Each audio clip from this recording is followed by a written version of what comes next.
Muy buenas, gente.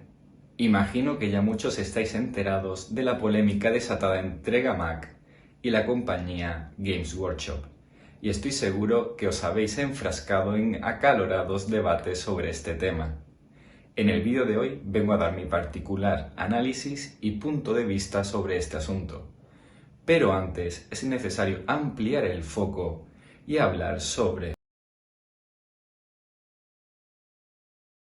el auge de los archivos STL, las miniaturas en resina y las impresoras 3D comenzó entre 2018 y 2021, alcanzando su punto álgido durante la pandemia de COVID-19. Esto se debió principalmente a 4 factores. 1. Los abusivos precios de Games Workshop que año tras año no han parado de aumentar. 2. La llegada de las impresoras de resina baratas. 3. Las plataformas de distribución como My Mini Factory, Cult 3D y Patreon, las cuales permitieron que artistas independientes vendieran ahí directamente sus archivos STL. Y 4. La aparición de nuevas marcas independientes y muy competitivas económicamente, como Gamac, Titan Forge, Lost Kingdom, etc. Todas aprovecharon que podían crear miniaturas sin moldes físicos y distribuirlas digitalmente. Estos factores acabaron de explotar cuando en 2021 llega la pandemia del COVID y el confinamiento global, y la gente pasó mucho tiempo en casa, y mientras unas hacían pan, otros desempolvamos nuestras antiguas miniaturas y retomamos el hobby. Esto catapultó las impresiones 3D, ya que cualquiera podía descargar los archivos STL y sacar miniaturas a buen coste con sus impresoras caseras. Antes de hablar del caso Gamac, tendríamos que hacer una diferenciación. Primero, entre empresas que crean miniaturas, pero no son para Wargames, tipo Aquela Remodels, Era Models, Aradia Miniatures, etc. Y las empresas que venden archivos o miniaturas orientadas para jugar con ellas.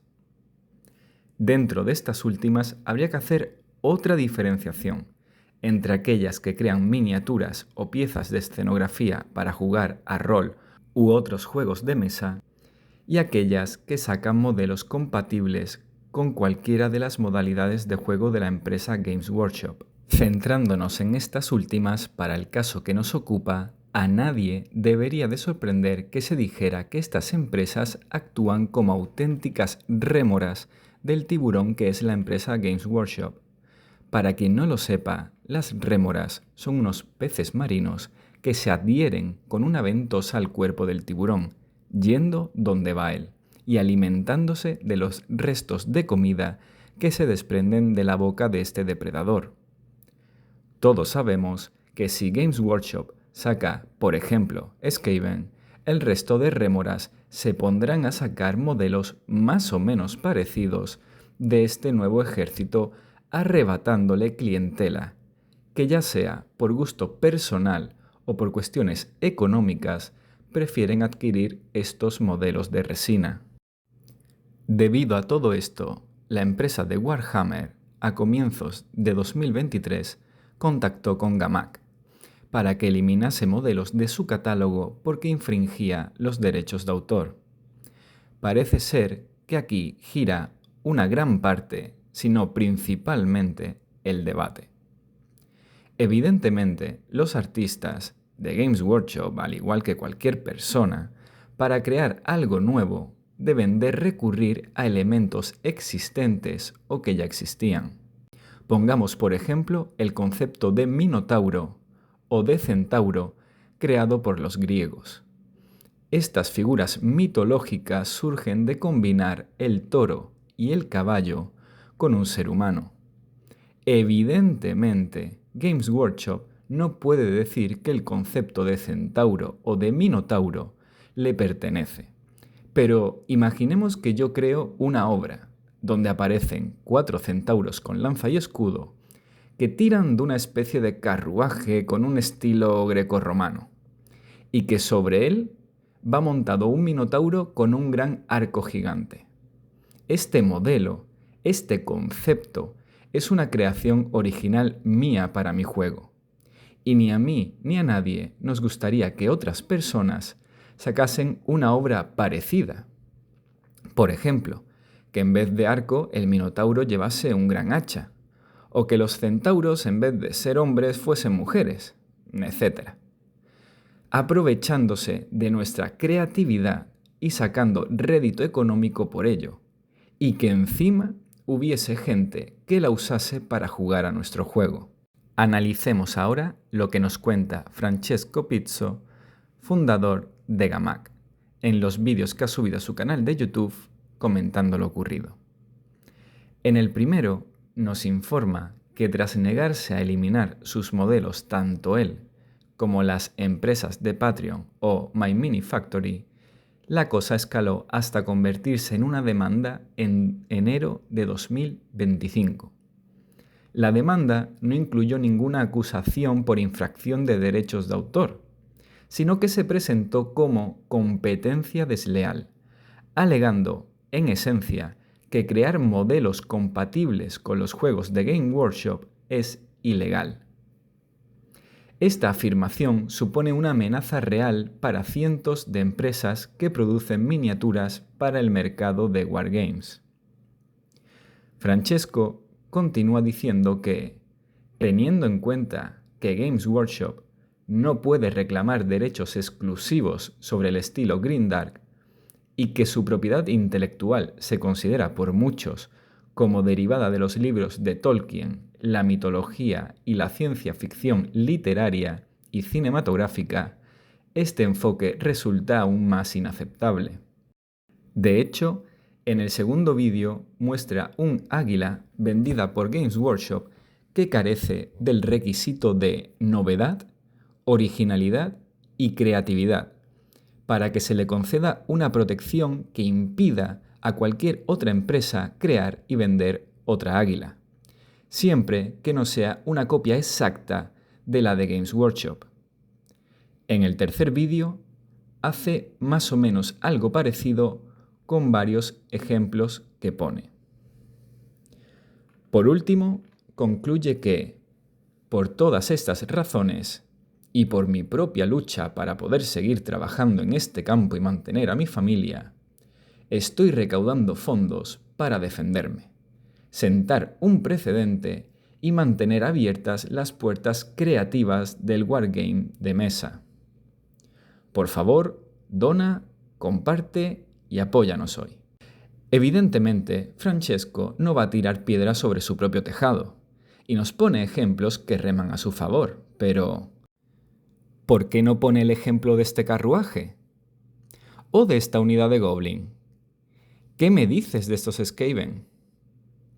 No es bueno hacerse trampas al solitario, señor Francesco, ni tampoco aprovecharse del trabajo de unos ni de la confianza de otros. Es normal que Games Workshop actúe contra su empresa. Que Games Workshop lo haya tirado por un tema de competencia desleal en lugar de por derechos de autor es algo donde yo no voy a entrar porque no soy jurista ni entiendo de derecho internacional. Ellos sabrán. También, muy inteligentemente, el señor Francesco se erige como adalid de la libertad en una lucha que presenta de David contra Goliat, donde pide ayuda y donaciones a la comunidad, para entre todos luchar contra el malvado monopolio que pretende coartar nuestra libertad para crear miniaturas. Pura mitología, puro relato, pero allá cada uno con lo que hace con su dinero. Aunque parece que he dejado sobre la mesa ciertos elementos que son criticables o debatibles, mi punto central es que se ha generado todo un falso debate en torno a esta cuestión, donde personas sin formación en leyes discuten sobre si algo es plagio o no. Ojo que yo también lo he hecho en este vídeo. No he podido resistirme. Sobre si Games Workshop también ha cometido fraude sobre los derechos de autor de otras marcas o empresas. El tema clave aquí es que están compitiendo en el mismo terreno, que es el de la venta de miniaturas para jugar a Warhammer. Por eso, a Games Workshop no la han denunciado otras empresas de otros sectores, pero ella sí que lo está haciendo con empresas de su mismo sector. Y es aquí donde entra la competencia, donde el pez grande, por norma general, acaba comiéndose al pez chico. Y es que, como diría Rodrigo Rato, es el mercado, amigo. Pero dejadme explicar por qué afirmo que es una discusión que carece de sentido. Al parecer, se está vendiendo la idea de que Games Workshop quiere acabar con la libertad de las personas para crear miniaturas, que quiere convertirse en el único monopolio que diseña miniaturas para wargames. Esta actitud es normal en cualquier empresa, las cuales buscan destruir a la competencia para maximizar beneficios. Como ejemplo de este tipo de prácticas, os recomiendo que le echéis un vistazo a lo que ocurrió entre Microsoft y Netscape, o entre Amazon y Diapers. Entonces, ¿tiene recorrido legal la demanda presentada por Games Workshop contra Gamac? Como digo, no soy jurista, pero podemos fijar nuestra mirada en un precedente. El caso de Chapterhouse Studios, de 2013, donde Games Workshop demandó a esta empresa por copyright y porque vendía piezas y miniaturas compatibles con Warhammer. Finalmente, la compañía tuvo que eliminar varios productos de su catálogo, pero sobrevivió legalmente al juicio. Sin embargo, acabó desapareciendo años después. Pero pongámonos en el peor escenario, el más orwelliano y más favorable para la empresa. Imaginemos por un instante que Games Workshop ha conseguido destruir legalmente a toda la competencia y que ahora no se puede fundar ninguna empresa de miniaturas wargames.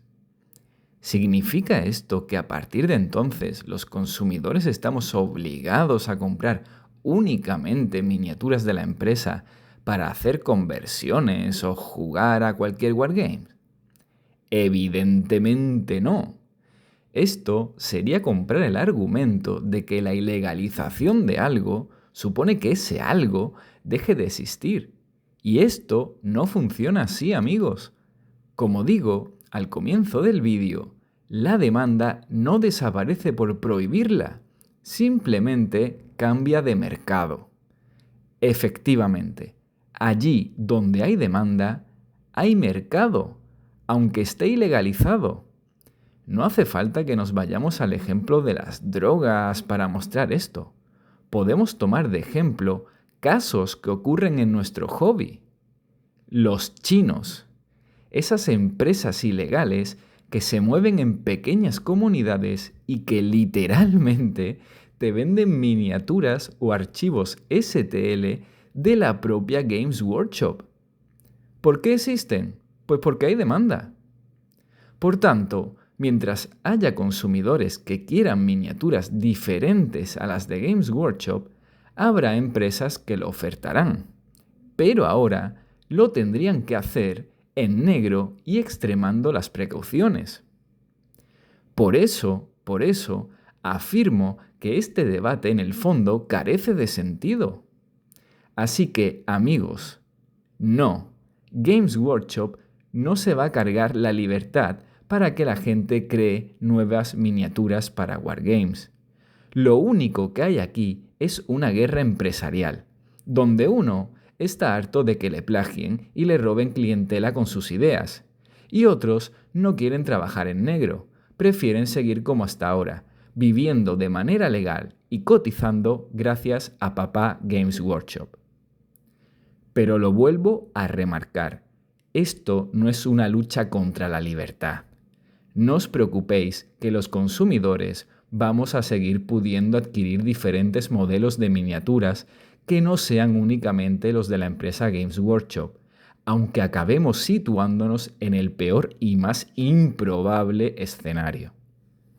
No me gustaría acabar este tema sin antes romper una lanza a favor de la empresa Games Workshop. Y es que últimamente está siendo muy demonizada por algunos sectores de la comunidad, simplemente por comportarse como cualquier empresa, es decir, destruir a la competencia para maximizar beneficios. Pero señores, hay que tener en cuenta que gracias a la compañía Games Workshop, el hobby se ha desarrollado a unos niveles comparables al de una gran industria. Y no hablo únicamente de la cantidad de tiendas que venden sus miniaturas, sino también de empresas que crean pinturas y pinceles, de profesionales tanto del sector de la pintura como del diseño, como de la escultura, que viven de este hobby. Por no hablar de gente que se dedica al ámbito audiovisual o de novelas. Pero si hasta hay gente viviendo de este hobby, enseñando a jugar de manera profesional al mismo. Así que antes de demonizar a la empresa, seamos conscientes de la cantidad de personas que hay comiendo de este maravilloso hobby. Y seamos conscientes también de hasta dónde nos ha llevado y nos está llevando esta compañía. Y a los empresarios y empresas que viven de este sector, copiando los diseños y modelos de esta compañía, que den las gracias, porque si no fuese por Games Workshop, no podrían vivir de este hobby. Igual que las rémoras viven gracias al tiburón. Si te ha gustado este vídeo, suscríbete, activa la campanita para que YouTube te avise del próximo vídeo que suba. Como siempre, muchas gracias y hasta pronto.